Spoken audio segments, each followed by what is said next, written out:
magaalada Werwer ayaa waxaa ka dilaacay maalmihii ugu dambeeyay xanuunan deegaanka hore noociisa loogu araga xanuunkan oo wata shuban qufac iyo qandho oo iskugu jira noocyada kala duwan ee calaamadaha xanuunada ay leeyihiin ayaa deegaanka saameyn ku yeeshay. xanuunkan ayaa waxa uu dilay caruur gaadhaysa 10 qof iyadoona waqtigan kuwa kalena ay u jiifaan goobaha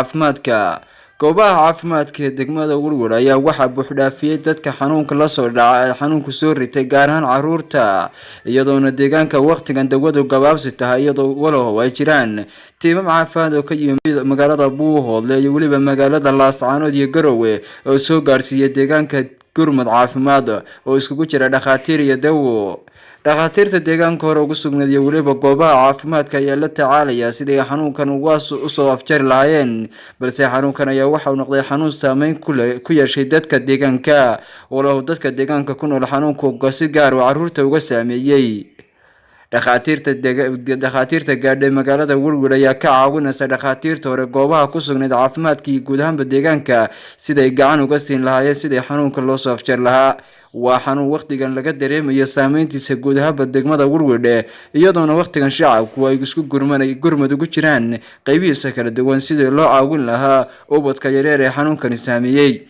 waa kuwan dadka deegaanka iyo waliba dhakhaatiirta oo ka warbixinaya xanuunkan iyo waliba sidoo kale xanuunkan saameyntu deegaanka ku yeeshay iyo waliba gurmadka caafimaad ee deegaanka waqtigan soo gaadhay. qaarkoodna u geeriyoodeen, qaarkoodna kufri ka sameeyeen, qaarkoodna aan wali la tacaalana u jiifaan. waxay ka kooban yihiin ama sida u kala badan yahay hadoo kala horeysiino pneumonia ama xanuunka pneumonia baa qayb ka ah caruurna u dhimatay, qaarna u jiifaan, qaarna kufri ka qaateen. haddii 4 cisho aan howl gelinay celcelis ahaana dad gaadhaya 200 baan xagga pneumonia kays ahaan u haynaa. waxaa kaloo jira dhihaareeya ama shuban oo isugu jira shuban caadi ah iyo water dhihaareeya ama shuban biyood isugu jira. dhowrkii cisho u dambeysay waxaa soo badanayay shuban biyoodka oo hadda aan u hayno tiro gaadhaysa ilaa 50 qof gaadhaya. kulli bartnerska si caadi oo documentation ayaan u sii doonaa reportka oo maaragtay si wacan u sugan. waxaa kaloo iyana jira waxa la yiraahdo unknown fever ama xumad saa'ida oo xadaafa oo aan la garanayn originkeeda ama waxa sababay. kulli way jiraan waxyaalaha suspected uga sameynay laakiin wax aan ka xaqiijinay wali ma jirto. sambal waa la qaaday kuwana waa la qaadaya kulli xaqiijintooda ayaan suganaa. caafimaadka gobolka waxaanu sidnay agab ka kooban dawooyin xanuunkan markii emergency-ga laga soo sheegay shir bay wasaaraddu gashay waxaana lagaga hadlayay gobolka Mudug iyo gobolka Cayn gaar ahaan degmada Gaalkacyo iyo degmada Werwer. shirkaas waxaa la isla qaatay in la soo diro tiim caafimaad oo wasaaraddu caafimaadku soo dirto sabalayna ay soo dirto. tiimku waanu soo gaarsiinay dhammaan wixii yaalay anagoo ka kooban waxa weeye wasaaradda caafimaadka iyo organization-ka gobolka ka shaqeeya la wada yaqaano naado inkastoo ay xubno ku hadli doonaan afkooda. dawadiina waa tan sida sawirada inaga muuqata. marka waxa wacnaan inkastoo aynu hadhow wareejinayno bulshada ahaan ku wareejinayno deegaankan xanuunkii wasaaradda soo gaadhay wuu ka jiraa. waxaa jiifa cusbitaalka ugu yaraan 23 ilaa waxa weeye saaka qaybaha baxay 23 bay ahaayeen haddeer ilaa 15 baa jiifa. dhammaan shaqaale volunteer oo mutadawiciina ilaahay ha barakeeyo baa dadka u shaqeynaya. wasaaradda iyo cid walbaba waxa weeye waa inay wixii tiimama wixii sabalay ah wixii la soo kordhin karo faan noole fare kama qodnaan ku soo urureen. dadka iskugu yimid maanta inay caawiyaan xaruntan caafimaad iyo xaaladda caafimaad oo ka jirta. magacaygu waa Maxamed Xuseen Aadan. waxaa ka socdaa organization-ka Noodo oo gacanta ku haya dhowr xarumood oo caafimaad oo gobolka Cayn ah. baan support garaynaa bartnerka wasaaradda halkan joogaan nahay. waxaan maanta soo gaarsiinay Werwer waxa la yiraahdo supply caafimaad oo iskugu jira infusionadii iyo wixii lagu sameyn lahaa rehydration-ka iyo sidoo kale essential drugs baan keenay muhiim u ah in lagu manage gareeyo xaaladan. sidoo kale waxaan keenay agab nadaafadeed oo saabuunihii iyo wixii kale loo isticmaali lahaa in lagu ilaaliyo nadaafadda xilliga la manage gareynayo emergency-gan si aysan cudurrada faafa aysan iskugu gudbin inahaasaan hadda wadnaa insha Allah bidnaa kariim waxaan rajaynayaa support intaan ka badan inaan keenno 2 casho ka hor assessment baan ku sameynay oo aan uga warbixinayna xaaladda dhabta oo jirta kiisaska la soo report gareeyay iyo jiritaankooda